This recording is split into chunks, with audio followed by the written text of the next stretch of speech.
Eh bien, on est assez contraint par les horaires, donc je vais vous inviter à reprendre vos places et nous allons commencer cette deuxième réunion de la matinée, après l'exposé de Pierre Rosanvallon. Bonjour à tous déjà. Avant de vous présenter nos invités, quelques mots quand même sur l'intitulé de ce débat. Je ne sais pas s'il apparaît sur un écran, mais il était en tout cas sur le programme. L'intitulé, un brin provocateur, la Ve République peut-elle laisser une chance au parlementarisme? Ce n'est pas extraordinairement encourageant. La Ve République, elle vient de fêter, ou elle est en train de fêter, c'est peut-être un gros mot, en tout cas, elle vient d'avoir 65 ans. Référendum 28 septembre 58, approuvant sa constitution et promulgation de cette constitution qui reste la nôtre quelques jours plus tard, le 4 octobre. L'objectif des constituants, l'objectif de Gaulle, pour aller vite, presque son obsession est bien connu. Il s'agissait de construire un régime suffisamment fort pour résister à l'instabilité des régimes parlementaires antérieurs, la Troisième puis la Quatrième République. En découlant de cet objectif, on sait que se sont considérablement renforcés les pouvoirs de l'exécutif, du président, bien sûr, du gouvernement également, et que, comme on l'a dit à l'époque, c'est un euphémisme assez intéressant, le Parlement a été rationalisé, c'est-à-dire en réalité placé sous contrôle par un ensemble de mesures contraignantes. On y reviendra. Citons maintenant le fameux article 49.3 dont plus personne ne peut ignorer le mécanisme, et qui permet à une majorité, soit parce que dans cette majorité il y a des hésitations ou des incertitudes, soit parce que cette majorité est seulement relative, permet à cette majorité de contourner les réticences ou les oppositions avec l'adoption d'un projet de loi sans vote. On y reviendra sûrement, on l'a vu un certain nombre de fois depuis 15 mois, depuis un an en tout cas, et encore la nuit dernière, puisque ce mécanisme a été enclenché par le gouvernement. Donc, le 49.3, mais il y a bien d'autres dispositions qui sont dont le gouvernement dispose pour arriver à ses vues ou pour obtenir gain de cause. Il a pour l'essentiel, même si ça a été assoupli, la maîtrise de l'ordre du jour, des assemblées. Il dispose de l'article 40 qui est un moyen puissant de brider toute initiative parlementaire, puisque les parlementaires n'ont pas le droit de faire des propositions qui alourdiraient les dépenses ou réduiraient les recettes de l'État. Ça fait quand même un sérieux frein. Et on peut ajouter le vote bloqué, la limitation de la durée de débat sur un certain nombre de textes, notamment les textes budgétaires, toutes dispositions qu'on a pu réviser depuis un an, puisqu'elles ont, pour beaucoup, ou pour la totalité même, été utilisées par le gouvernement. Donc, ça, c'est le point de départ. 1962, deux évolutions, je vais aller vite, deux évolutions et même deux révolutions. Évidemment, l'élection du président de la République au suffrage universel, qui en fait plus que jamais la clé de voûte des institutions en lieu et place du Parlement, comme c'était le cas dans les républiques parlementaires.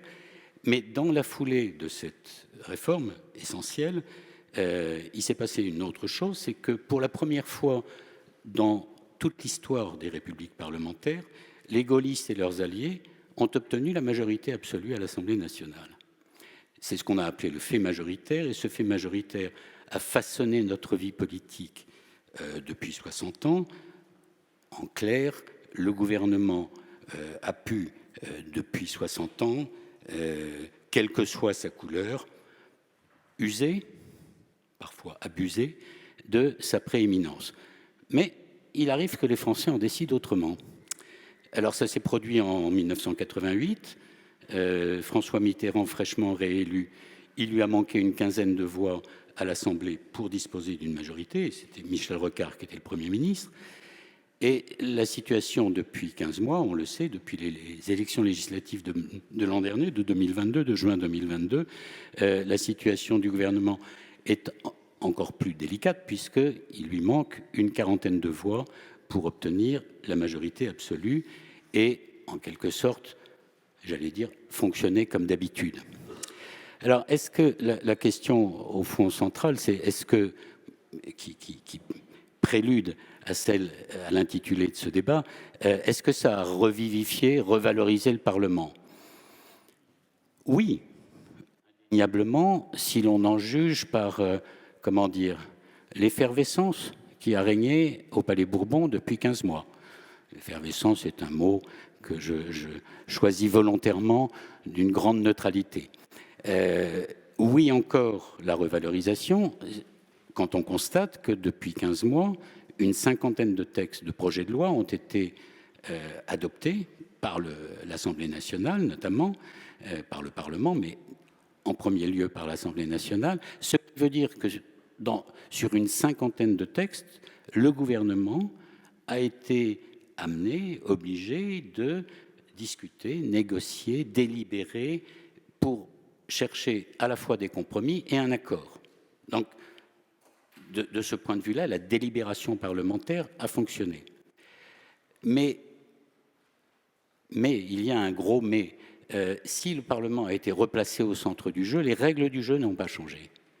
Et les règles du jeu, elles ont permis, on le sait bien depuis un an, au gouvernement d'obtenir gain de cause à coup de 49.3 et d'autres dispositions sur les textes essentiels, c'est-à-dire les textes le budget de l'État, le budget de la sécurité sociale et la réforme des retraites.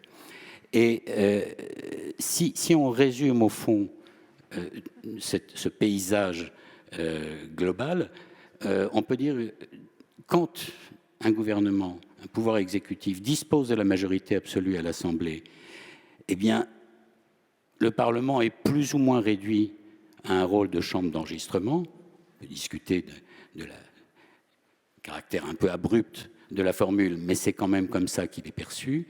Et quand l'exécutif ne dispose pas d'une majorité absolue, le Parlement, ou en tout cas l'Assemblée nationale, pourra, si on a le temps, voir comment le Sénat se situe dans ce paysage-là. Sur ces textes décisifs, le Parlement, l'Assemblée, devient le théâtre d'une confrontation ou de confrontations qui me semblent stériles, puisque le combat remplace le débat, le combat front contre front remplace le débat, et que grâce à la procédure, grâce aux moyens de la procédure, le gouvernement, en définitive, obtient le dernier mot, y compris en se dispensant de vote sur les textes, ce qui, évidemment, n'est pas une démonstration, disons, peut apparaître comme la négation du parlementarisme. Alors, pour débattre, pardon de ce préambule un peu long, mais je crois qu'il était nécessaire pour donner toute sa portée à la question dont on va débattre.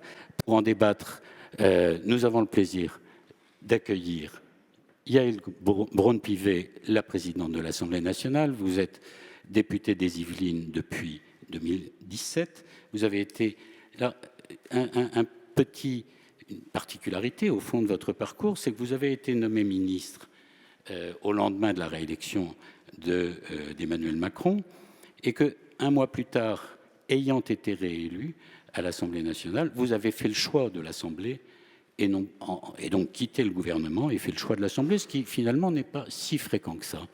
Les fonctions ministérielles, en général, semblent avoir plus d'attrait. Et donc, vous êtes la première présidente de l'Assemblée nationale de toute l'histoire de cette Assemblée. Alexis Corbière, député depuis 2017 également, réélu en 2022, député de Seine-Saint-Denis. Comment dire, vous êtes une figure de la coalition des gauches à l'Assemblée, la NUPS, nouvelle Union populaire écologique et sociale, merci. On finit, le sigle est tellement passé dans les mœurs qu'on finit par en oublier le développement. Et à ma gauche et à votre droite, mais ça n'a aucune valeur indicative, Dominique Potier, député de Meurthe-et-Moselle. Alors vous êtes, vous êtes, si je puis dire, vous êtes un vétéran dans cette assemblée qui a été chamboulée, qui a quand même été chamboulée depuis deux élections législatives, puisque vous êtes élu depuis 2012. Je pense que ce sera intéressant que vous nous disiez si le climat, le mode de fonctionnement du monde ancien était plus ou moins favorable au parlementarisme et plus ou moins convaincant que celui auquel on assiste depuis 15 mois. Je vais d'abord donner la parole à nos trois invités brièvement pour leur proposer de...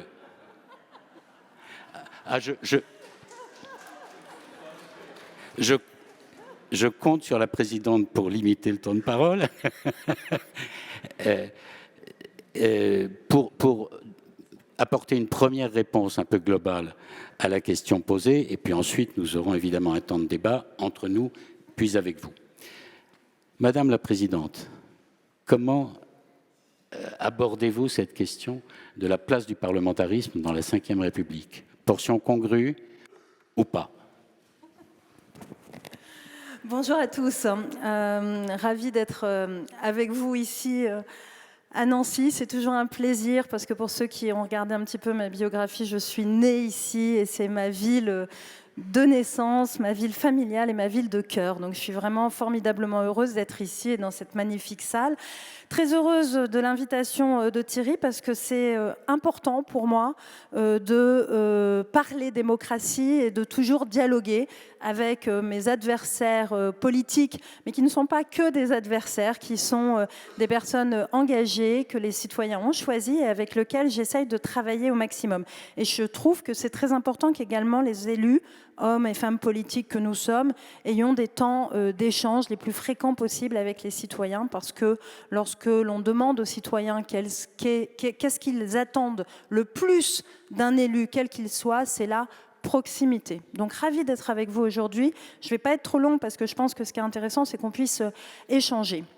Vous avez dressé un tableau... alors, je ne sais pas si je peux le qualifier de partial, mais en tout cas très incomplet de la situation telle qu'elle a existé et telle qu'elle existe aujourd'hui.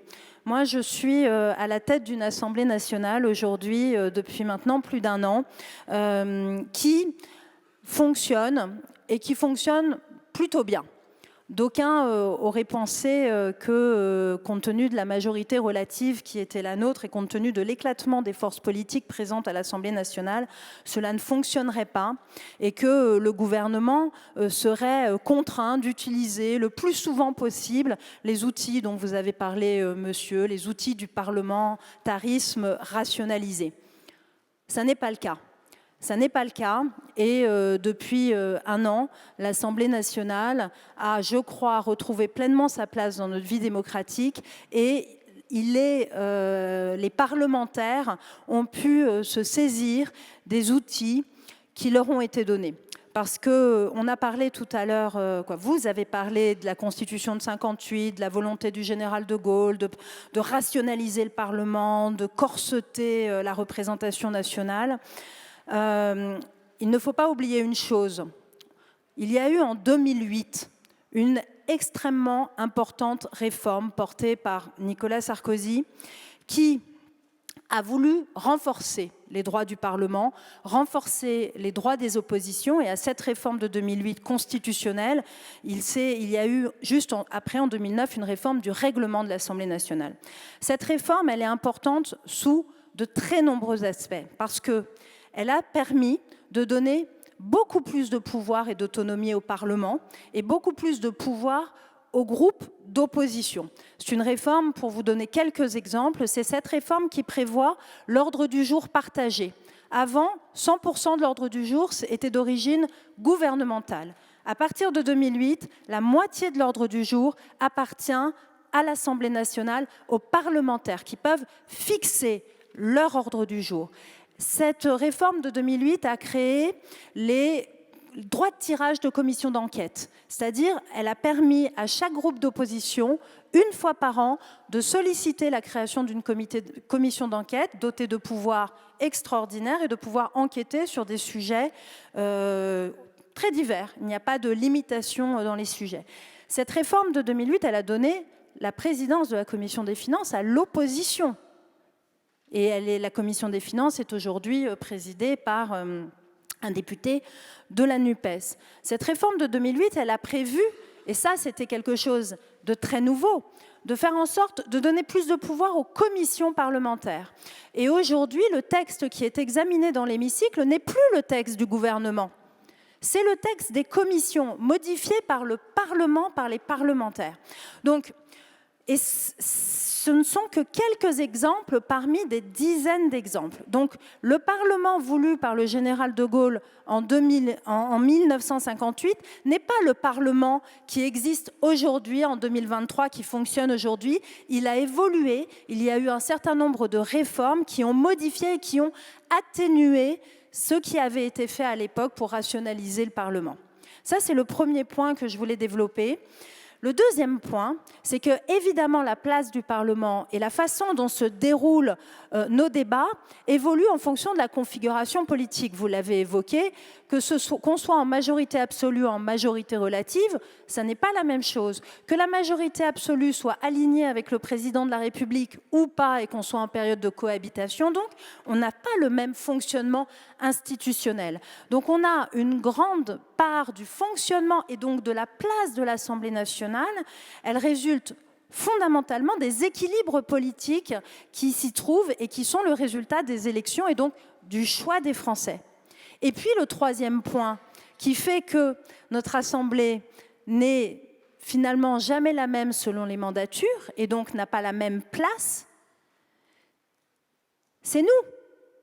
C'est qu'en fonction de la façon dont travaillent les députés, en fonction de la façon dont ils s'emparent des règles et des pouvoirs qui sont les leurs, l'Assemblée nationale ne fonctionne pas de la même façon.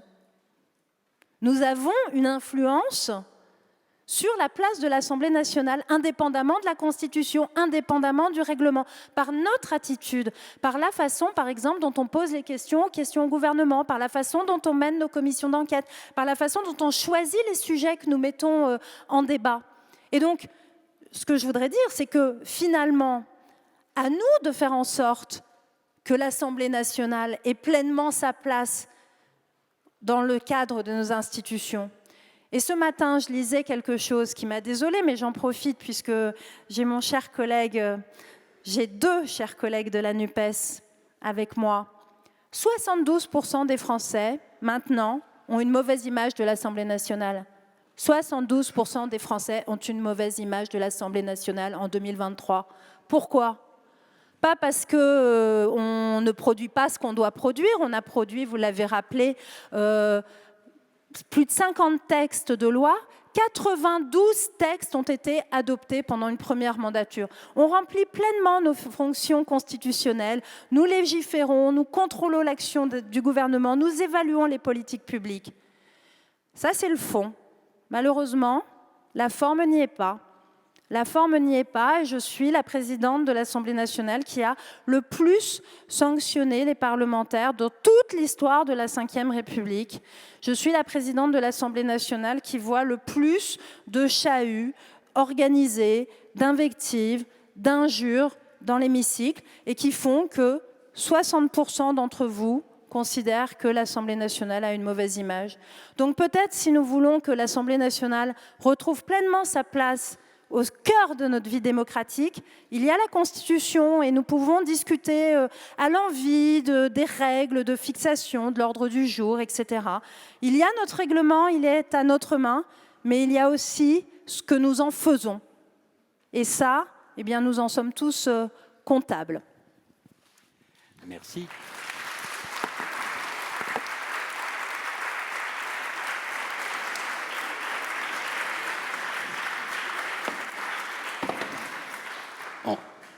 reviendra évidemment sur bien des points que vous avez évoqués, sur la réforme de 2008 et les prolongements éventuels qui pourraient lui être apportés, sur le discrédit ou la mauvaise image de l'Assemblée et sur les causes que vous avez évoquées à l'instant.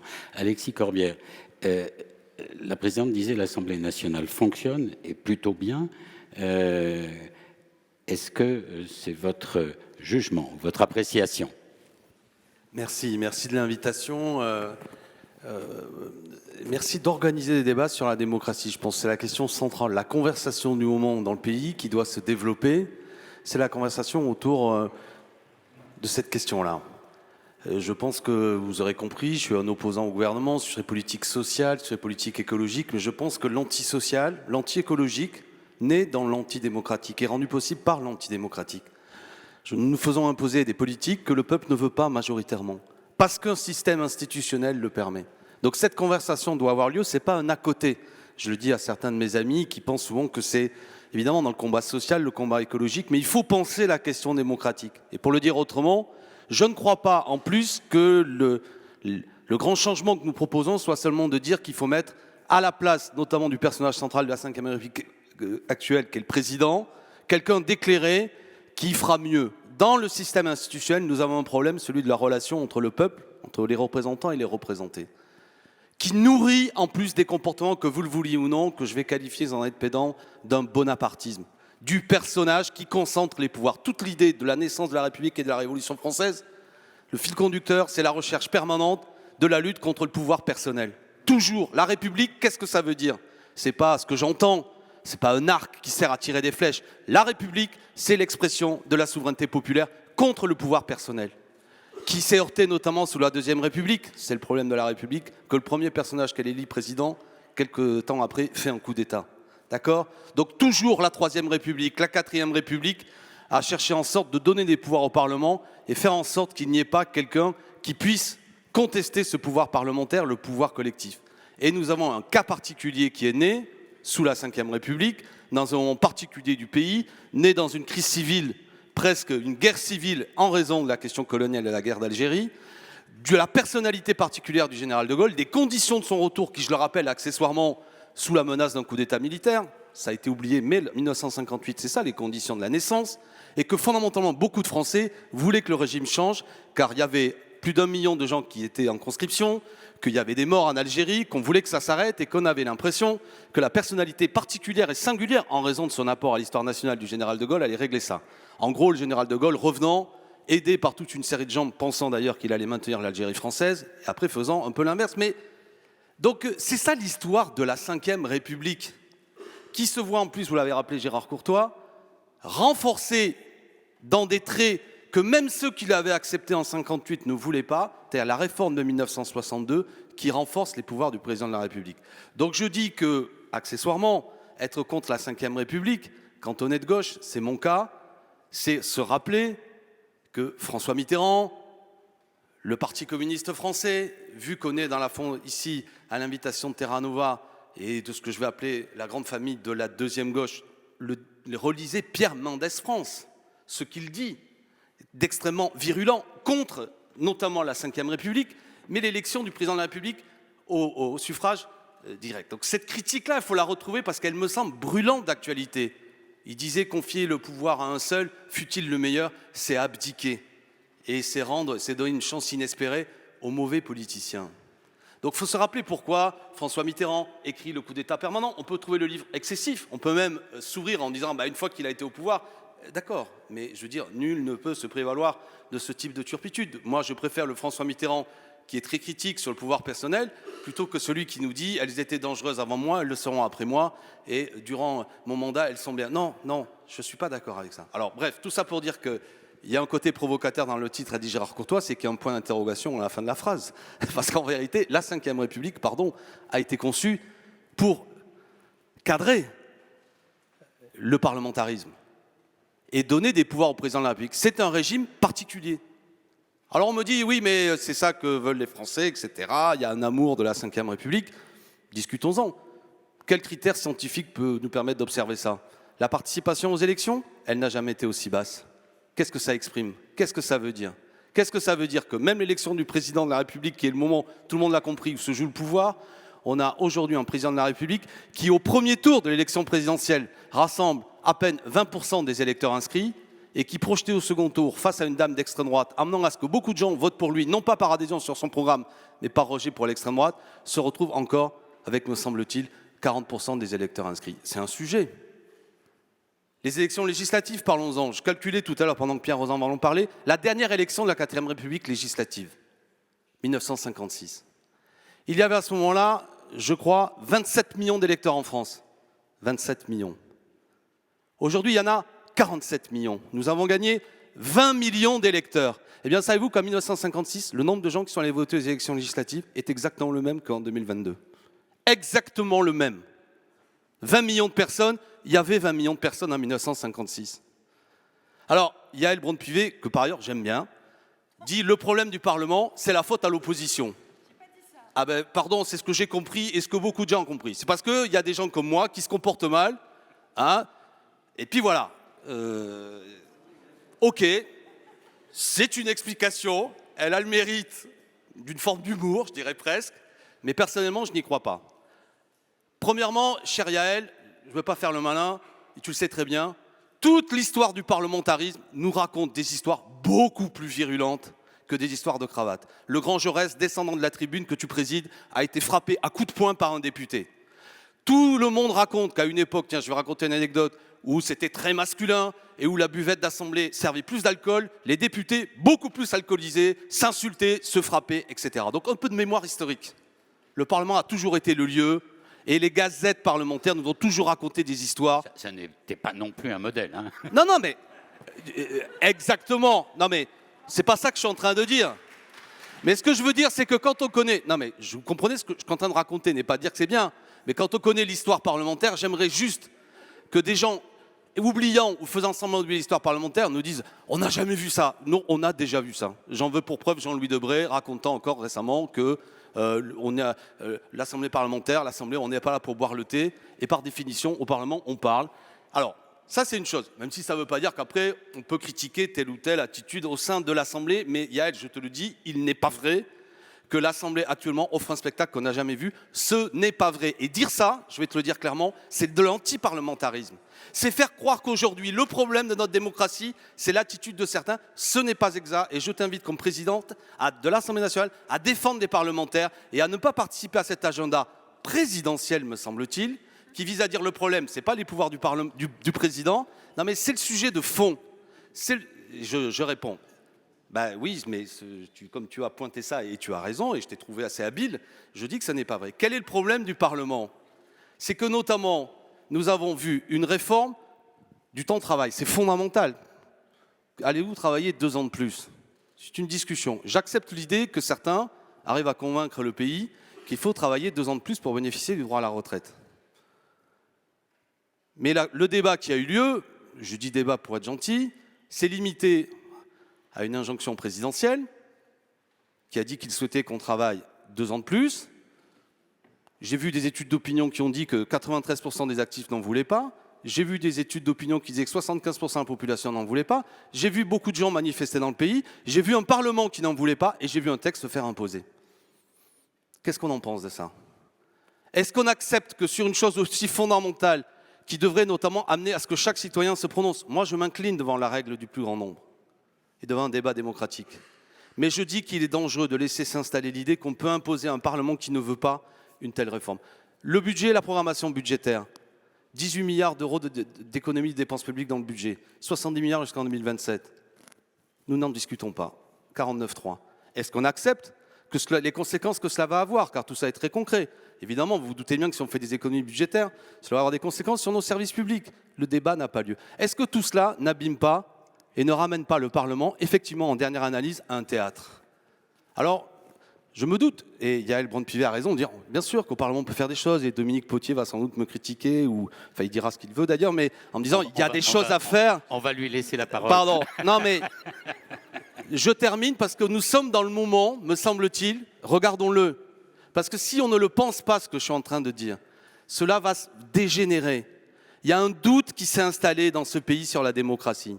Et ces moments-là que nous connaissons, et c'est ma conclusion, peuvent terminer sur la tentation autoritaire, peuvent terminer sur l'idée que finalement tout ça ne sert à rien. Et que puisque finalement le Parlement ne sert à rien, puisque finalement notre système politique s'est réduit à la recherche du grand homme à l'occasion d'une élection présidentielle, méfiez-vous, car ça c'est le terreau idéologique d'une pensée que je qualifie d'extrême droite et bonapartiste. Et le grand sauveur peut être une grande sauveuse. Et la Ve République aura nourri cette idée-là. Donc je pense qu'il faut reparlementariser la vie politique. Il faut passer à la Sixième République dans une grande conversation nationale. Ça, c'est un beau sujet pour nous redéfinir comme peuple quelles sont les règles démocratiques, quelles sont les règles des citoyens. On va y venir, évidemment.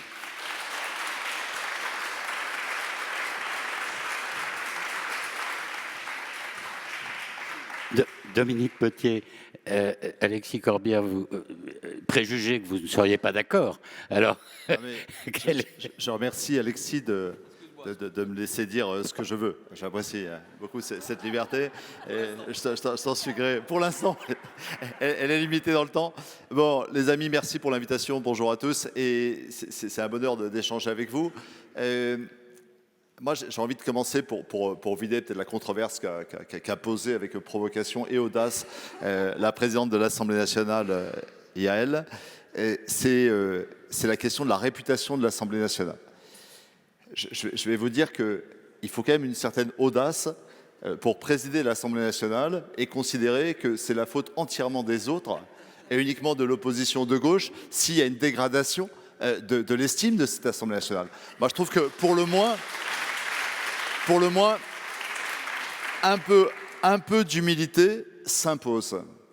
Et maintenant, Alexis, je vais te dire autre chose. Si tu m'avais accompagné ce matin, tu as dû rester sur la place Tannes, je ne sais pas ce que tu as fait ce matin, mais si tu m'avais accompagné à Toul, sur le marché, à Cora, à Leclerc, enfin, pas seulement dans les marchés bobos, mais dans les supermarchés, et qu'ensemble, on avait sillonné avec un caddie cet endroit, tu aurais rencontré des gens tout aussi populaires que ceux de ta circonscription, dont je m'étonne que depuis maintenant plus d'un an, ils me parlent plus de l'ambiance de l'Assemblée que des débats de fond, et qu'ils considèrent que les chahuts, excès, désordres, etc., les horripilent plus que la présence de 80 députés du Rassemblement national.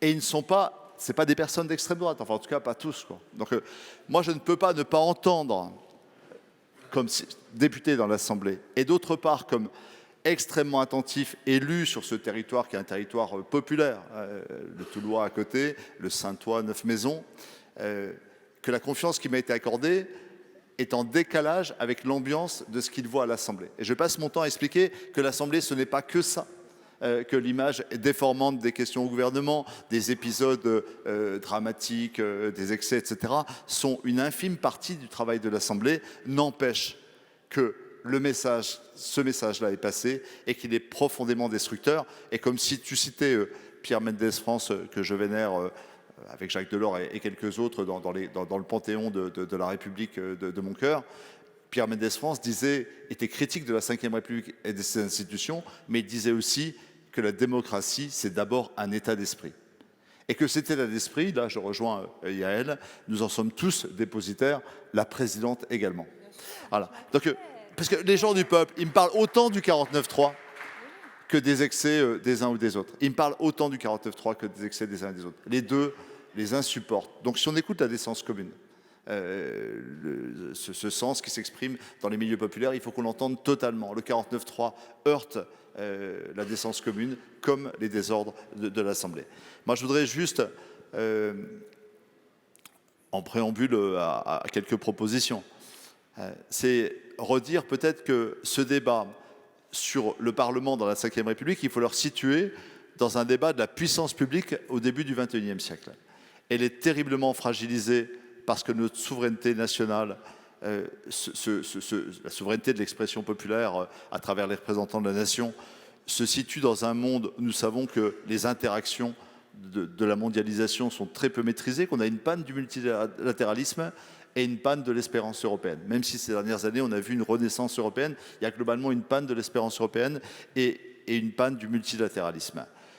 Donc, on vit plus, notamment dans les milieux populaires, la mondialisation comme une perte de pouvoir que comme une capacité à agir sur cette mondialisation. D'autre part, et Pierre Rosanvallon, c'est un de ses sujets chéris, qu'il chérit particulièrement, c'est celui du langage. Si vous regardez la part du langage qui est promue par la puissance publique et celle maîtrisée par la puissance privée, on a un écart abyssal, peut-être de l'ordre de 1 à 100. Les messages portés par l'éducation nationale, par l'éducation civique, par la puissance publique dans tout son déploiement, c'est 1% des messages que reçoivent nos concitoyens aujourd'hui, dont l'imaginaire est façonné par des puissances privées. Et enfin, on a une panne des instruments d'articulation des différentes échelles, du territoire, des citoyens, du territoire, de la société civile, du Parlement et du gouvernement.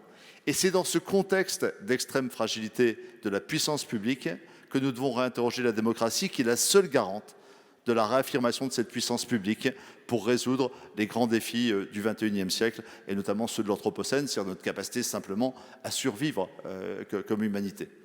Et cette panne de la République, ce n'est pas une guerre picrocolline, c'est vraiment la question du rapport de pouvoir entre le gouvernement et le Parlement. Moi, je pense que le défaut congénital de la Ve République, qui a eu d'autres mérites, et tu l'as rappelé, qui est né dans un contexte qui pouvait justifier cet appel à la stabilité au nom de l'urgence de la souveraineté et de la stabilité de nos institutions. Aujourd'hui, elle a été corrigée. Elle est trop peu corrigée. Moi, je ne suis pas un spécialiste des institutions, donc je vais parler sur ce chapitre, mais je suis disponible pour réfléchir à une 6e République.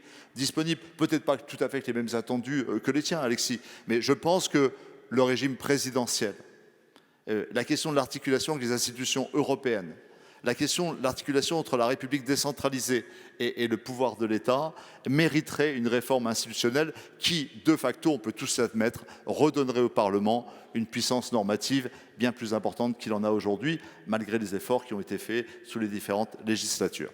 Et ce défaut, vous m'appeliez vétéran, vous savez, moi c'est mon 3e et dernier mandat, parce que j'ai un engagement, ce n'est pas un métier, c'est une mission qu'on a à un moment donné.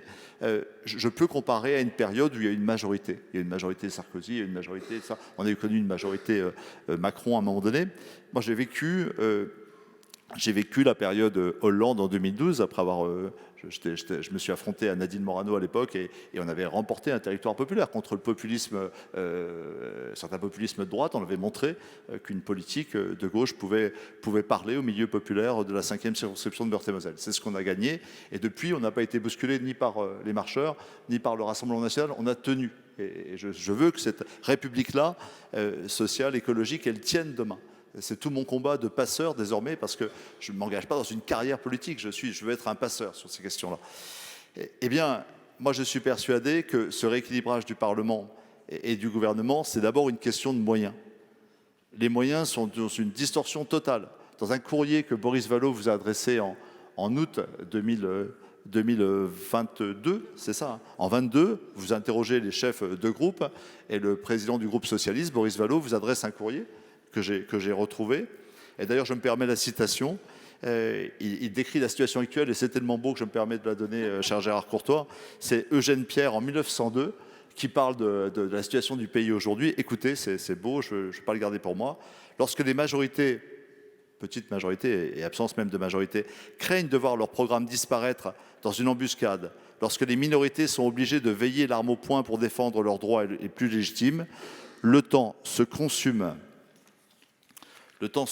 en escarmouches misérables, on passe sa vie à faire faction devant des tentes immobiles, on tourne dans un cercle sans horizon et sans air, personne n'ose aller en avant, il n'y a plus de place pour ces grands et nobles batailles d'idées qui donnent du butin même aux vaincus.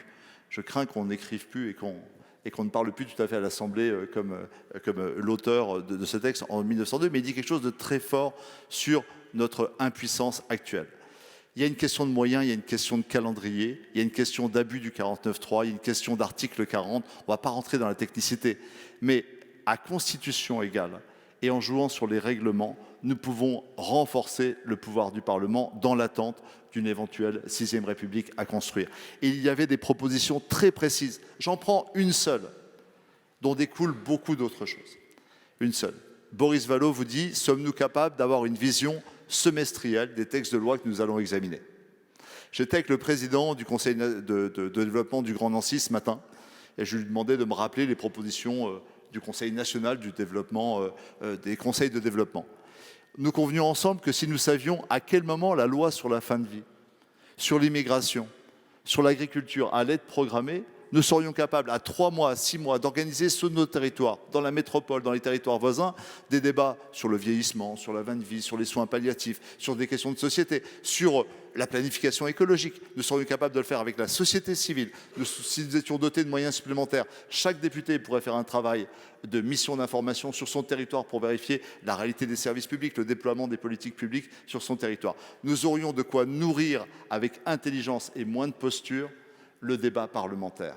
Or, l'absence de ce calendrier, qui aujourd'hui, ou alors ça va être c'est important, hein, il y a jamais, tu nous l'annonces aujourd'hui, ça va être très intéressant, ça. Qui peut nous dire jusque mai, jusque juin, les textes que nous allons aborder et sous quelles conditions?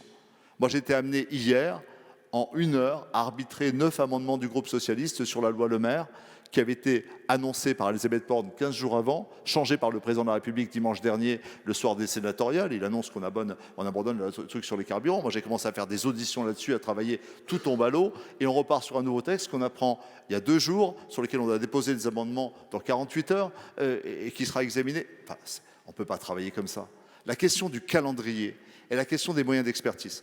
Je vais vous dire, dans le cadre d'une mission d'information sur le partage de la valeur, sujet qui pourrait nourrir la conférence sociale à venir, il a fallu, après 5 courriers à Bercy, obtenir par un administrateur de l'Assemblée une source de l'INSEE pour savoir que 0,3% des Français, au-delà de 12 fois le SMIC, captaient 9 milliards d'euros de rémunération, que répartis sur le premier décile des Français qui sont en première ligne, les travailleurs invisibles et pauvres, parfois sans convention collective, c'était 300 € de plus sur la fiche de paye. J'avais demandé à Bercy, dans 2 questions écrites et 3 demandes officielles comme responsable de la mission d'information avant, sans obtenir de réponse. C'est l'INSEE qui finalement m'a donné la réponse. Alors je donne corps à des propositions très concrètes comme celle que formulait Valérie Rabault il y a quelques années, c'est que des inspecteurs, des cadres de haut niveau de l'INSEE soient mis à disposition en permanence de l'Assemblée pour que nous ayons nous-mêmes nos études d'impact, nos capacités à intervenir, un calendrier, des moyens d'expertise, des moyens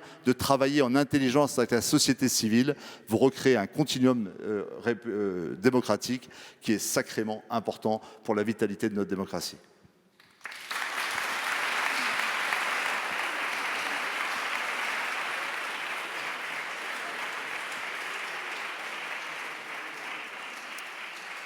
Bien, le tableau est posé de manière très claire, me semble-t-il.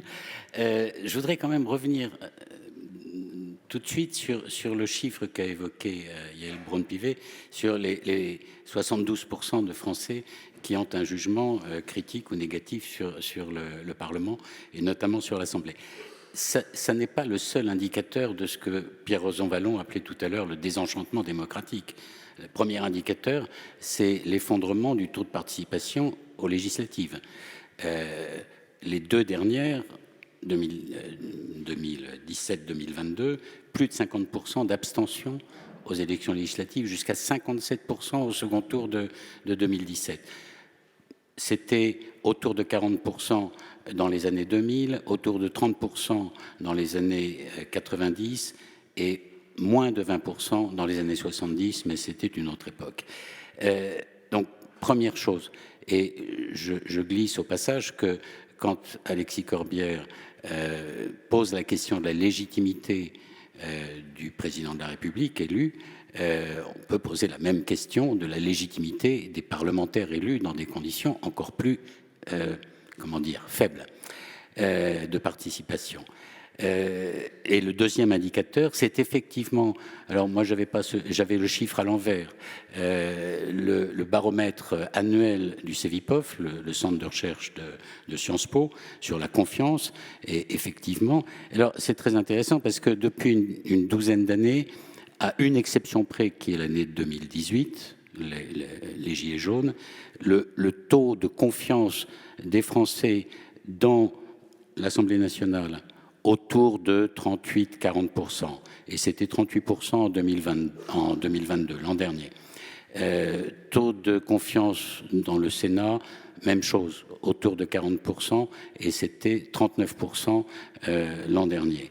Et ce taux de confiance, entre 2022 et 2023, et ça pose quand même la question de ce que les Français ont vu du fonctionnement parlementaire depuis un an, s'est effondré. Il a chuté de 10 points pour l'Assemblée, de 8 points pour le Sénat, mais de 10 points pour l'Assemblée. Donc il n'y a plus que 28% de Français qui ont confiance, qui font confiance à l'institution Assemblée nationale. Ça ne veut rien dire de leur confiance dans leurs députés, mais sur l'institution. Donc, vous avez évoqué les uns et les autres plusieurs causes de ce discrédit, mais qui est profond.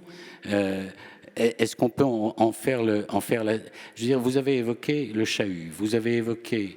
Enfin, les chahuts, je résume. Les 49.3, mais est-ce qu'il n'y a pas derrière, au-delà de ça, qui est important, parce que c'est ce que les gens voient, les chahuts, à la télé, etc., est-ce qu'il n'y a pas un sentiment d'impuissance de l'Assemblée nationale, du Parlement en général, de l'Assemblée nationale en particulier? On n'a pas de sénateurs ici, mais on pourrait évoquer le problème avec eux. Est-ce qu'il n'y a pas ce sentiment d'impuissance et de comment dire, oui, allez-y, Dominique Potier. Oui. Ou si tu veux y aller, Alexis, n'importe. Non, c'est... Après, les deux questions radicales qu'il nous faut entendre, et on ne peut pas être sourd, Gérard, vous avez raison de nous poser la question, c'est on vous plaint. Alors moi, j'ai pas envie d'être plaint, parce qu'à cause du chahut, ça, même si c'est la mousse, n'empêche, les gens nous disent t'as bien du mérite, ça doit être dur, etc. Enfin, c'est insensé, quoi. Bon, donc il y a ça, il y a l'ambiance. Et puis, quelque chose de plus profond, c'est à quoi vous servez. Le à quoi vous servez, il faut entendre les deux, parce qu'autrement, la droite... Je me permets, la droite pourrait penser c'est le chahut, donc on vous plaint parce que c'est horrible l'ambiance, c'est pas respectueux des institutions, de la décence commune, mais il y a aussi à quoi vous servez. Moi, Gérard m'a invité à me rappeler de la période Hollande. Parfois, je me dis, j'ai toujours le sentiment d'être un peu dans l'opposition, parce que peut-être un peu indien en politique, etc. J'ai été amené à porter, et je le dis en présence d'Olivier Jacquin, qui réélu sénateur il y a quelques jours, a rebondi sur ce projet de loi que j'ai porté, que Yael connaît bien par ailleurs, sur le devoir de vigilance des multinationales. Tu as rebondi, Olivier, en le déclinant dans l'ubérisation, dans le combat contre l'ubérisation. Ce combat du devoir de vigilance, c'est une innovation internationale, c'est l'obligation de lever le voile juridique qui sépare les donneurs d'ordre économique, les multinationales, de leurs sous-traitants et de leurs filiales dans les chaînes de production mondialisées. Donc ce qui est visé, c'est le travail des enfants, c'est les écocides, etc. C'est une première française. On le vote le dernier jour de la mandature de François Hollande. Le combat démarre dès septembre 2012. Donc c'est 5 ans de combat acharné contre l'exécutif. Et dans une revue, l'Ours, revue socialiste, il y a peu de temps, je commençais un article qui reprend ce récit en disant « L'étonnement, c'est qu'on s'étonne que des députés aient pensé une loi avec la société civile, les ONG, des chercheurs, des intellectuels, le mouvement syndical dans son ensemble réunis sur ce combat, et qu'il ait été adopté à l'Assemblée. On était sous François Hollande. Je le dis avec honnêteté politiquement. C'est un vieux sujet, ce rapport du gouvernement. Bercy, Matignon, vent debout, chaque fois qu'on avançait au Parlement ou au Sénat, les multinationales revenaient à la charge, etc. Il a fallu un combat quasi héroïque, je le dis, de permanence de la société civile et des parlementaires pour adopter une loi qui, aujourd'hui, et dans les 3 mois qui viennent, va devenir une directive européenne parce qu'elle a été relayée par le Parlement européen et que le trilogue est en train d'en faire une loi internationale qui va peser dans la réforme structurelle du capitalisme international. Bon. Cette avancée juridique, la question que peut le droit, pour l'imposer dans notre Assemblée, c'est 5 ans de bataille où le bicamérisme fait que la loi est oubliée au Sénat, qui est à droite, donc ils oublient de la mettre à l'ordre du jour. À l'Assemblée, on trouve toutes sortes d'artefacts pour la reporter, pour la minorer, etc.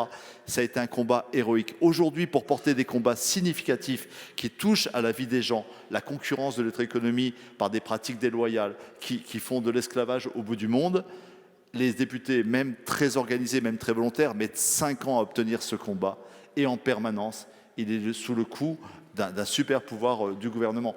Yael, on a eu du mal à obtenir une évaluation de cette loi. On a eu du mal à la porter en Europe. aujourd'hui, l'ensemble, on l'a fait, oui, je sais, mais on a réussi à le faire, mais tout ça, enfin, si vous saviez à quel point ces combats sont héroïques pour que le Parlement, simplement, non pas annonce des projets que lui suggère tel ou tel ministre pour faire plaisir à tel ou tel groupe de députés, mais significativement engage des réformes qui sont à la hauteur des enjeux contemporains, c'est extrêmement rare.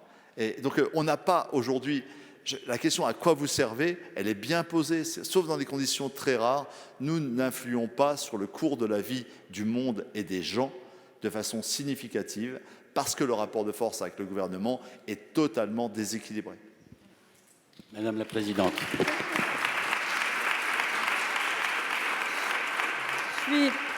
Je suis en partie d'accord avec Dominique. Moi, quand j'étais présidente de la commission des lois, j'ai rédigé un rapport qui était intitulé « Plaidoyer pour un Parlement renforcé ». Et je formulais 25 propositions dans ce rapport, notamment le fait d'avoir de la visibilité sur le calendrier législatif pour justement pouvoir travailler très en amont dans le cadre de missions d'information avec les citoyens, avec le CESE, avec d'autres conseils qui nous apportent un éclairage utile. J'avais formulé un rêve qui se réalise sous cette mandature. J'avais imaginé des semaines transpartisanes, c'est-à-dire des semaines où on porterait des textes justement d'intérêt commun, tels que celui que tu évoques et qui t'a mobilisé pendant tant d'années, entre la majorité et l'opposition, et que majorité et opposition unis sur un texte, travaillant main dans la main, pas forcément en étant d'accord sur tout, mais travaillant main dans la main dans le cadre de missions d'information, de commissions, pourraient, aboutissant à des PPL, accéder à l'ordre du jour de l'Assemblée nationale. Et nous avons, avec l'accord unanime des présidents de groupe, c'est pour ça que moi je dis, quand même, il ne faut pas négliger quelle est notre part dans le rôle et le pouvoir du Parlement. Sur ces semaines transpartisanes, où des textes donc portés par des groupes qui n'appartiennent pas à la même majorité arrivent dans l'hémicycle, j'ai eu un accord unanime de tous les présidents de groupe qui ont dit « Ok, banco, on y va ».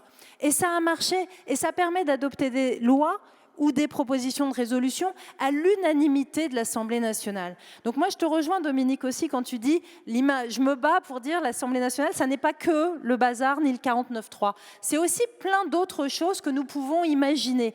Je m'occupe en ce moment d'imaginer, avec les présidents de groupe, une réforme des questions au gouvernement.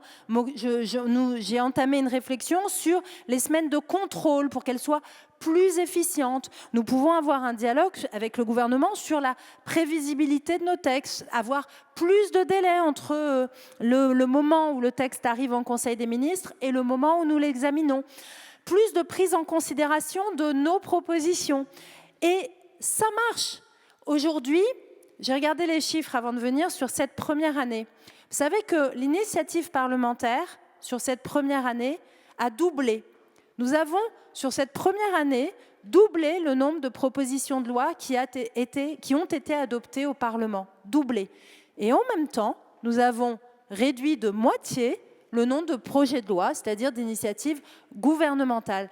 Donc, il ne faut pas voir la situation du Parlement aujourd'hui comme étant toute noire ou toute blanche. Bien évidemment, il y a des progrès à faire. Moi, je ne suis pas pour une 6e République. De toute façon, aujourd'hui, il n'y a absolument aucune condition politique qui soit réunie pour que nous nous aventurions dans une 6e République, quelle qu'elle soit. Moi, je crois que la 5e République aujourd'hui, elle nous garantit une stabilité et le respect de vos droits et libertés, qu'il faut sans cesse continuer à l'améliorer. Il y a un certain nombre de propositions qui sont sur la table et qui vont faire l'objet de travaux pendant les mois qui viennent entre les présidents de groupe, moi-même et puis évidemment le président du Sénat, parce que le Parlement, ça n'est pas que l'Assemblée nationale. Mais ce que moi je constate depuis maintenant 1 an, c'est que, et je sais que ça ne fait pas forcément plaisir à ceux qui sont dans mon camp, mais que l'existence d'une majorité relative, le fait que vous soyez tous, quelles que soient vos opinions politiques, représentés peu ou prou à l'Assemblée nationale aujourd'hui, donc que tous les courants politiques soient représentés à l'Assemblée nationale, pour moi, c'est un immense bienfait pour le Parlement, parce que cette majorité relative invite oblige tout le monde au dialogue. Elle invite et elle oblige tout le monde à la culture du compromis. Que ce soit les parlementaires de la majorité ou de l'opposition, mais que ce soit aussi évidemment le gouvernement qui a besoin d'aller chercher le compromis avec les oppositions pour obtenir une majorité. Et il l'a fait, notamment avec vous, sur le texte concernant les énergies renouvelables. Donc il y a, ce qui montre que ça peut marcher quand il y a une volonté sincère de part et d'autre d'aller au compromis. Et puis, ça nous oblige à chercher le compromis avec le Sénat. Et aujourd'hui, c'est très intéressant, les chiffres aussi sont très parlants. Là où, pendant la précédente mandature, vous aviez 62% d'accords entre le Sénat et l'Assemblée nationale, sous cette mandature, sur cette première année de mandature, il y a eu 82% d'accords entre le Sénat et l'Assemblée nationale, qui n'est pas d'une même majorité, et donc qui n'est pas d'une même majorité, Dominique, je t'assure, et qui, à chaque fois, non mais c'est intéressant parce que ça veut dire que les textes sur lesquels on se met d'accord comportent des apports de l'Assemblée nationale, comportent des apports du Sénat, comportent des apports de tous les groupes politiques et comportent évidemment des concessions du gouvernement. Et donc, lorsque l'on rentre dans ce processus-là, le Parlement retrouve effectivement, de facto, toute sa place. Maintenant, il faut avancer sur un certain nombre de réformes et il faut également, et je vais terminer par là, moi je vous rejoins complètement je rejoins Dominique, sur les moyens qui sont donnés à l'Assemblée. Nous n'avons pas assez de moyens de contrôle, nous n'avons pas assez de moyens d'évaluation. C'est une vieille revendication du Parlement, mais il faut qu'on réussisse à avancer sur ce point. On viendra rapidement sur les réformes éventuelles et leurs possibilités. Je voudrais quand même... je suis emballé par votre optimisme, mais voilà, je prends un exemple très concret, c'est ce qui s'est passé sur la loi de programmation des finances publiques. Vous dites invitation au dialogue, on a la démonstration inverse. C'est-à-dire que... Ah, pardon, je résume hein, pour ceux qui n'ont pas suivi le film, mais je ne jette la pierre à personne. Je pense qu'on est dans un dialogue de sourds, en l'occurrence, comme sur tous les textes budgétaires. C'est un texte important, évidemment, puisqu'il permet à tous les acteurs économiques français, la Commission européenne, les marchés financiers, sur lesquels on emprunte énormément, de savoir quelle est la trajectoire budgétaire de la France et sur quoi s'engage, grosso modo, le gouvernement. Pour la droite, le gouvernement n'en fait pas assez, n'est pas assez rigoureux sur la réduction des dépenses. Pour la gauche, on est dans une cure d'austérité épouvantable. Donc, le gouvernement, la Première ministre, sait parfaitement, elle le sait d'autant mieux qu'en première lecture, ce texte a été mis au vote et n'a pas été adopté l'an dernier. Ensuite, il a été adopté par le Sénat, il revient en deuxième lecture. Elle sait que si ce texte est mis au vote, elle n'aura pas, ce texte sera retoqué à nouveau. Donc, voilà, que peut faire d'autre le gouvernement? Renoncer? Ça ne serait pas très responsable ni très sérieux. Donc, elle engage sa responsabilité, le mot est important, sur la base de l'article 49.3. Et que fait l'opposition de manière, je dirais, automatique? Et là, on n'est plus du tout dans le dialogue, on est dans le dialogue de sourds. Elle dépose une motion de censure et... Non, une motion de censure cette nuit. Oui, une motion de rejet d'abord qui est retoquée, puis une motion de censure qui n'est pas adoptée par le Parlement. Et on est dans un jeu de rôle qui je suis navré, mais qui ne rentre pas. C'est pas un jeu de rôle du tout. Alors, vous permettez? Okay, alors allons-y, c'est pas un jeu de rôle. Non, mais... C'est un drôle de jeu. Sans doute. J'ai compris que j'ai été trop long tout à l'heure. Je vais à l'essentiel. Non, mais premièrement, le thème que nous avons, c'est sur la Ve République, donc je répète. Et je dois dire que je suis, cher Yael, ne le prenez pas mal, stupéfait d'entendre, tu es la 3e ou 4e personnage de l'État, 4e, dire il est surtout pas temps de passer à la 6e République. La 5e République, c'est ce qui donne la stabilité, etc. Nous avons sous les yeux un spectacle d'une abstention de masse à toutes les élections. Je suis le député le mieux élu de France, élu au premier tour avec 63%. Et pour autant, je ne représente que 24% des électeurs inscrits. Donc une Assemblée nationale de plus en plus déformée. Sur les marchés, les gens dont vous parlez, de toute façon, 8 personnes sur 10 n'ont pas voté pour leur député. Et je mets de côté, même en Seine-Saint-Denis, des gens qui n'ont pas le droit de vote. Non mais, discutons-en, c'est un vrai sujet.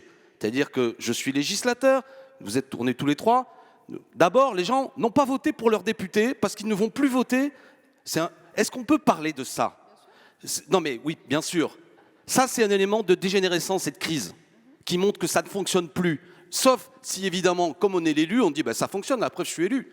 Donc ça tourne, les affaires tournent. Le système institutionnel peut continuer à fonctionner, même sans le peuple. Mais quand on est républicain, un système qui fonctionne sans le peuple, ça devrait quand même nous inquiéter. Et j'observe que toi qui es président de l'Assemblée nationale, cela ne t'inquiète pas. Parce que tu ne dis pas ce système est à bout, tu dis c'est le seul pour avoir la stabilité. Tu considères que 8 personnes sur 10 qui ne votent pas pour leur député, c'est de la stabilité. Je dis que c'est une profonde... Ah ben si, je dis que c'est une profonde instabilité.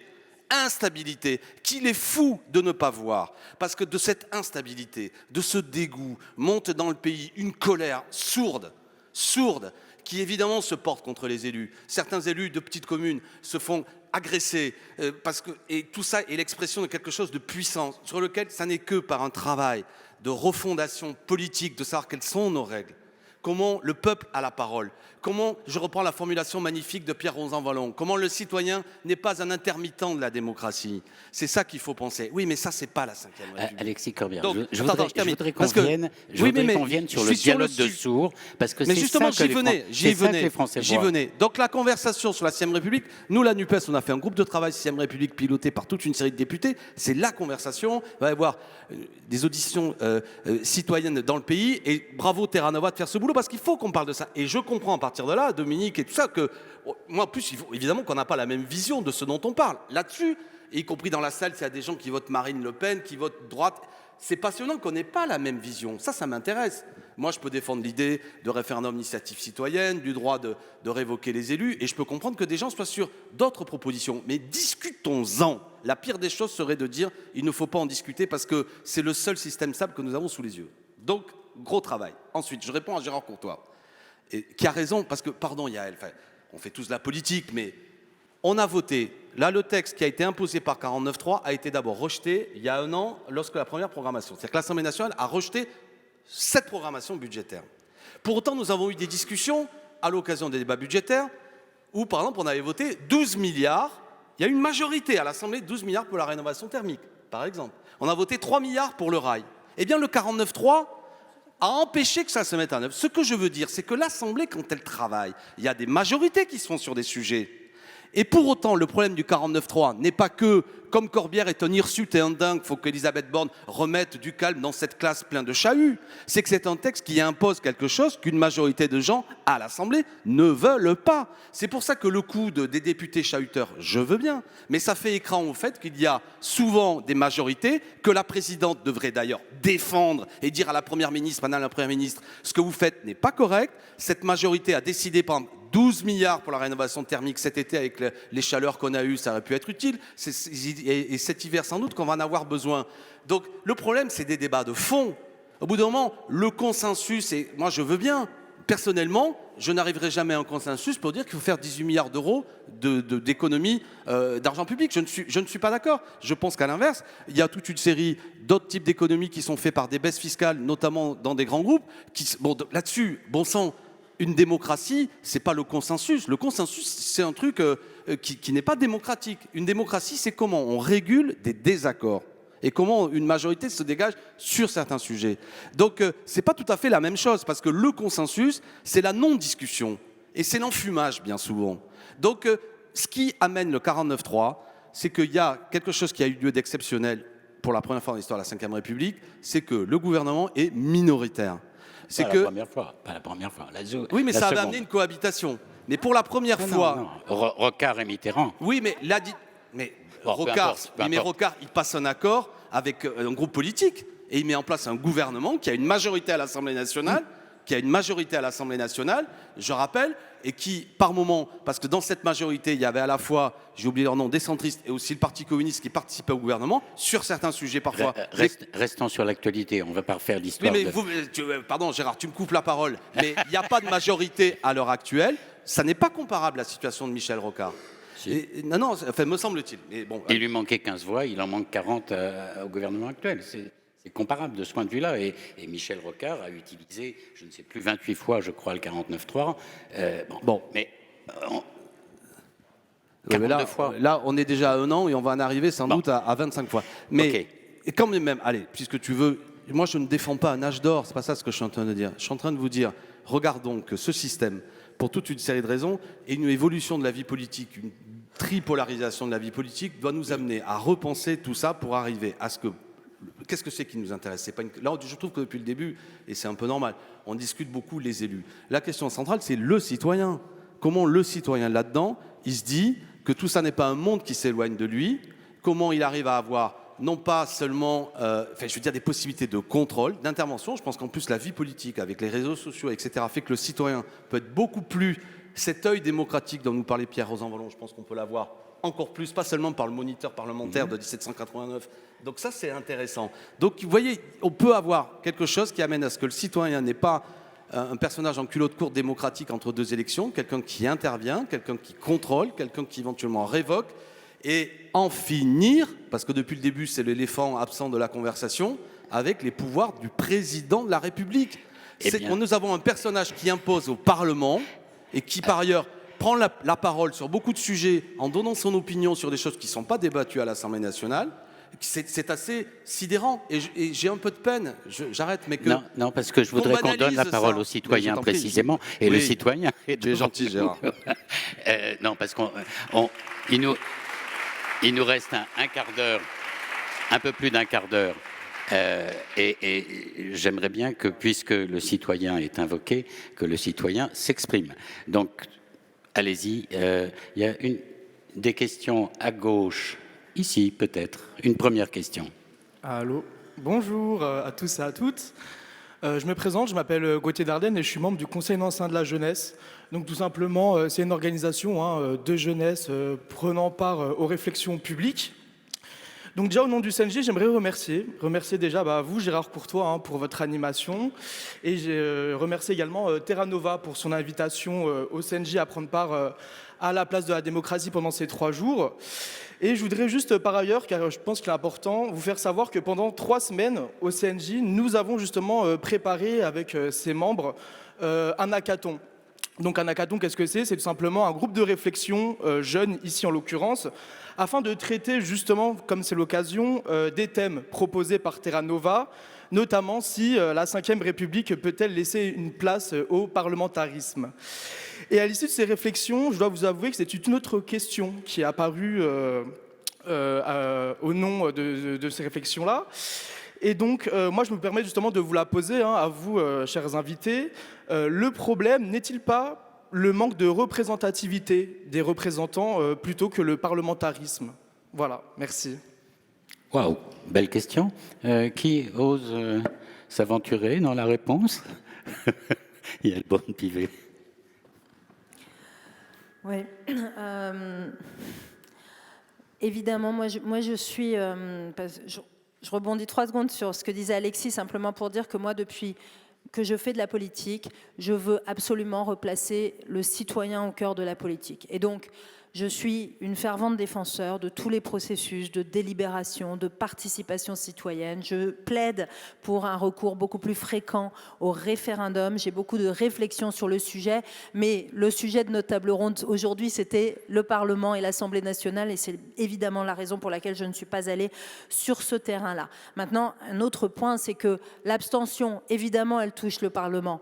Mais si elle ne touchait que le Parlement, on pourrait s'estimer heureux. Aujourd'hui, dans notre pays, les citoyens votent de moins en moins pour leurs élections municipales, même pour l'élection présidentielle. Et je ne vous parle pas des élections départementales, régionales, et Dominique, tu as raison, syndicales également. Et les Français ne vont plus aux urnes, quel que soit le scrutin, et il serait erroné de penser qu'il n'y a que le Parlement qui est en cause. Je pense que ça ne serait pas la bonne façon d'adresser cette question fondamentale de l'abstention l'abstention et du rapport et de la façon dont le citoyen s'engage dans la vie publique ou dans la vie syndicale ou dans la vie de son entreprise ou même dans la copropriété. Il y a des copropriétés qui n'arrivent pas à avoir leur quorum pour prendre leurs décisions qui concernent le ravalement. Donc on a besoin de citoyens engagés et on a besoin d'assemblées qui soient représentatives de la population.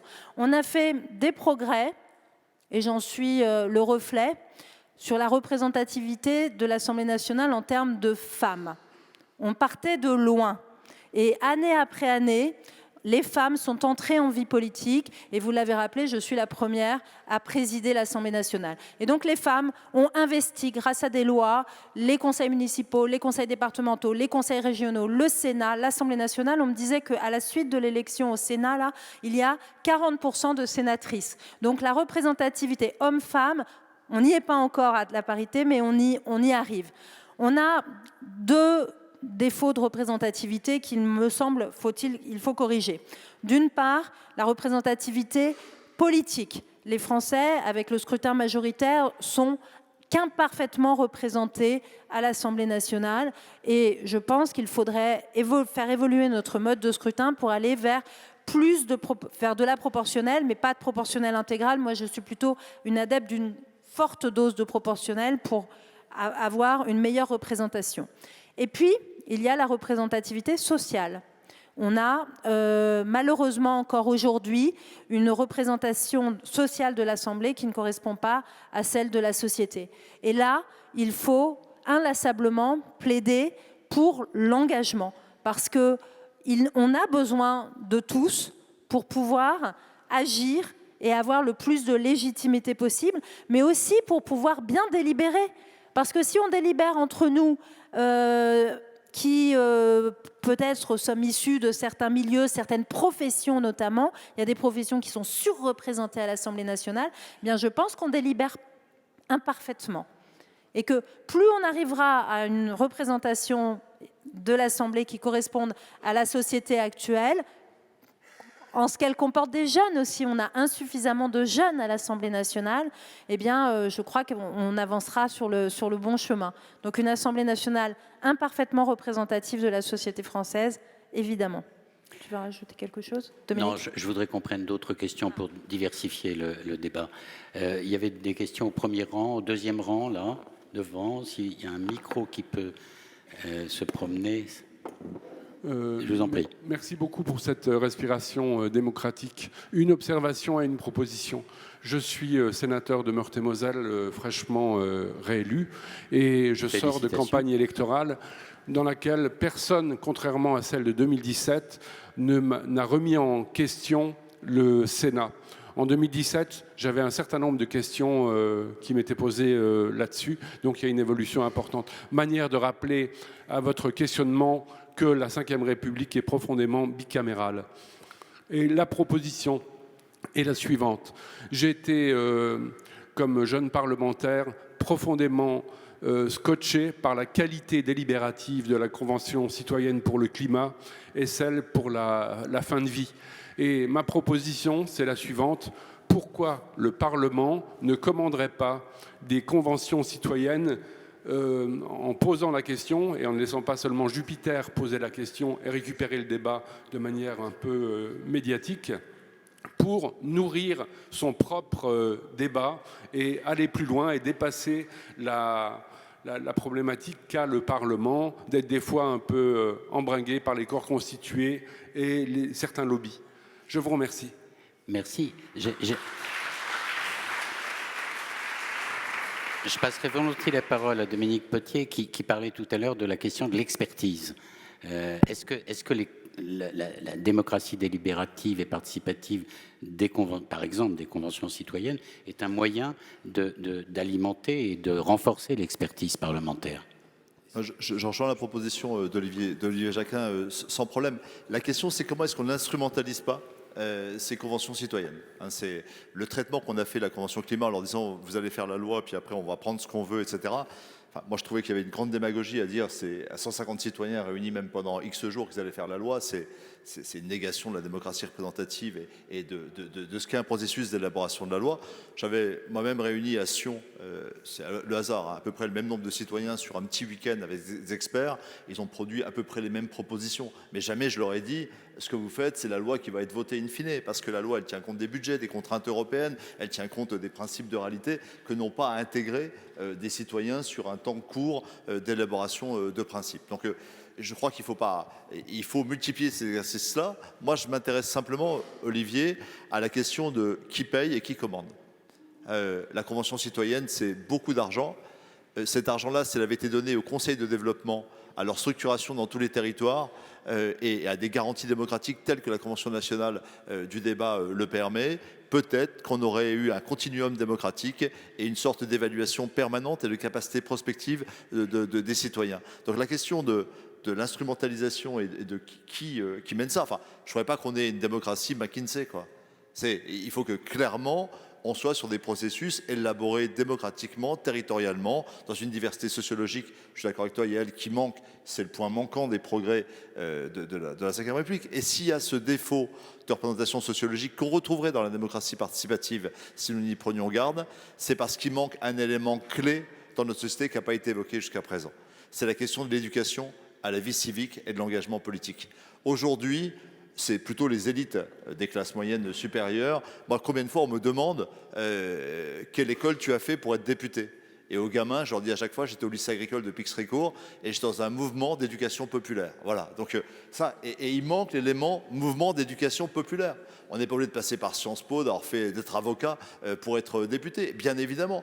Mais il faut avoir eu un mouvement, à côté de la famille et à côté de l'école de la République, il faut qu'il y ait un mouvement de jeunesse qui éduque à l'engagement, à ce que Cynthia Fleury appelle merveilleusement l'individuation, qui doit remplacer l'individualisme, qui est le complice de cet individualisme, qui est le premier complice, au-delà même du capitalisme, de l'économie financière, mais également de l'effondrement démocratique. Donc l'individuation, c'est la naissance de l'individu qui devient un sujet qui devient un citoyen et qui consolide l'état de droit, c'est l'enjeu du XXIe siècle et c'est une réforme profonde que nous devons engager pour que les classes populaires envoient des députés éduqués, formés à l'engagement à l'Assemblée nationale et ça changera le paysage politique. Je vous trouve...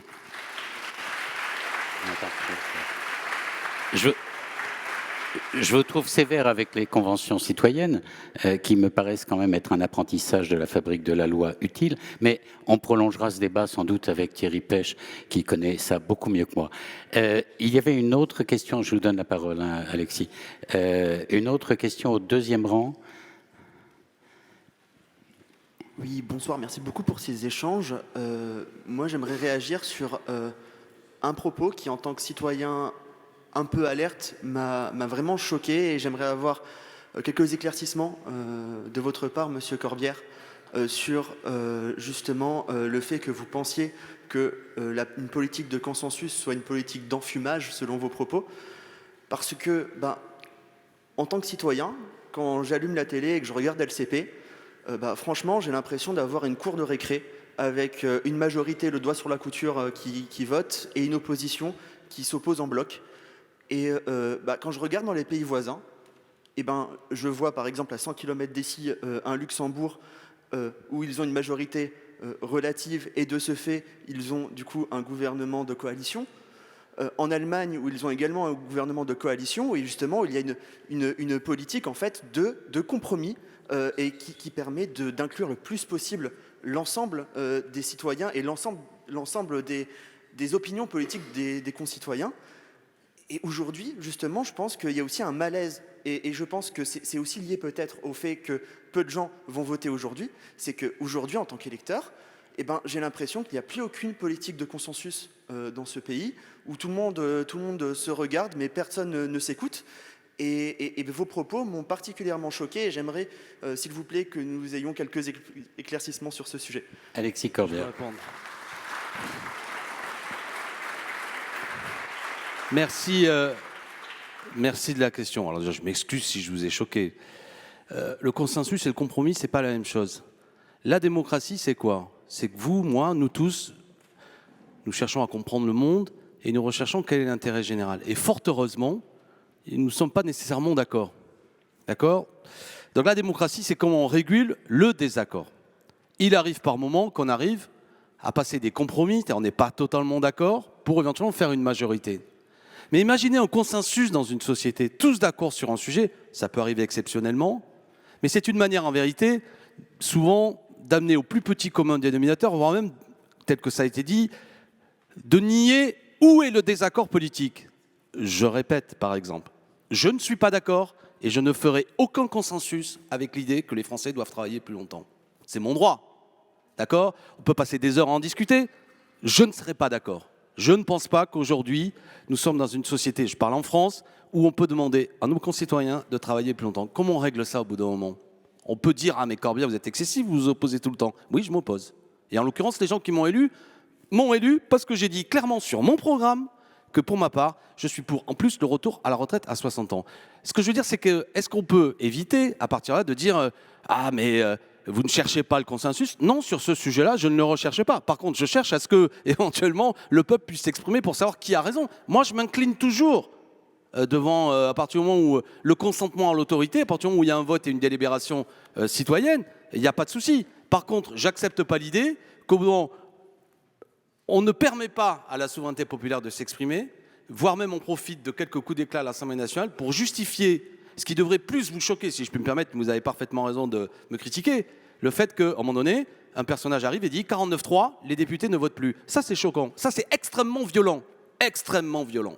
Donc, de grâce, comprenons que le sujet à l'heure actuelle, c'est pas qu'un homme comme moi vous dise cette société génère nécessairement des désaccords et que la démocratie, c'est comment on régule ensemble nos désaccords, comment on fait en sorte que, même si je suis minoritaire, j'accepte, et même si vous êtes minoritaire, vous acceptez, le consentement à l'autorité n'est possible qu'à partir du moment où j'ai le sentiment et la conviction que celui ou celle qui prend la décision exprime la majorité. Aujourd'hui, on banalise, c'est pour ça que notre conversation n'est pas secondaire sur la question de la participation, le fait que celles et ceux qui prennent des décisions ne sont plus l'expression d'une majorité. Donc j'invite à y réfléchir tous ensemble, le problème que ça pose. Et si on ne le voit pas, cela se réglera. Parce qu'au bout d'un moment, les attitudes de violence physique que l'on observe sont l'expression du fait que les gens ne croient plus que celles et ceux qui prennent les décisions les représentent. Voilà ce que je dis, et c'est un sujet important. Et pour être provoquant, je voulais terminer. Non, mais un mot sur le Sénat, parce que le collègue que je veux féliciter... Je voudrais que l'invitation à réfléchir... Mais la question a été posée, tu vois, le collègue, on ne lui a pas répondu. Non, on a tout simplement une contrainte de temps. Bon, la présidente... Je l'aurais fait en une phrase. Hein. C'est que je pense que le Sénat n'est pas représentatif, et là aussi, il faut y penser. La présidente doit impérativement nous quitter. Donc, invitation à réfléchir, oui. Désolé de vous laisser dans une forme de frustration par rapport à, j'imagine, les innombrables questions soulevées par ce débat. Merci à tous les trois. Merci à vous. Et